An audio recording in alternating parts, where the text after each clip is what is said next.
I'm Timothy Hoyt. I am a professor of strategy and policy at the U.S. Naval War College, where I'm also the John Nicholas Brown Chair of Counter-Terrorism Studies. And tonight I'll be here on a panel discussing military options and U.S. policy towards Syria, which seems like a very relevant thing at this time of crisis. Well, about 30 months ago, a civil war began to break out in Syria when the regime of Bashar Assad, who was the second in his generation of Syrian leaders. His father was a dictator for a long time. Bashar Assad, his power began to weaken. There were uprisings against him throughout Syria. And at that time, the US and the international community did not intervene militarily, instead allowing events to progress, thinking it was part of the Arab Spring. More recently, the Syrian government forces have become more militarily effective. And just last month, about 2 weeks ago, there was evidence of a very large chemical weapons attack, which reportedly has killed as many as 1,500 people. As a result of that, the United States government began to seriously consider military action in an effort to help support the norms against chemical weapons use.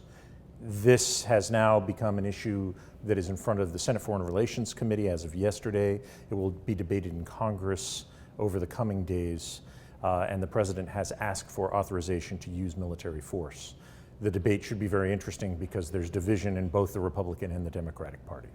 More than any other power in the international system, the U.S. has the power to act in this situation. We have the military capability. We have a long-standing foreign policy commitment to limiting both the proliferation and the use of weapons of mass destruction, which include both chemical, biological, and nuclear weapons. Well, there are many who would say that our credibility is now at stake. That because the President said that we needed to do something, we therefore must back that up with force.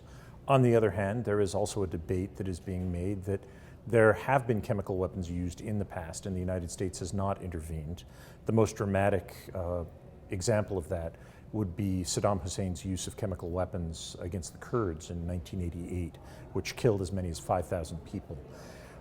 As a result, there is a vibrant debate going on about whether the U.S. should use force. Here's the problem. As soon as the United States uses military force, we become part of the equation. And once we become part of the equation, the situation as we currently know it is going to shift. The greater our involvement, the greater the breadth of the military strikes that we make, the more likely that the situation is going to change dramatically. It could change in a number of different ways. Iran might get involved. Syria might choose, because it feels threatened, to use more chemical weapons. Hezbollah may get more involved. It already is involved.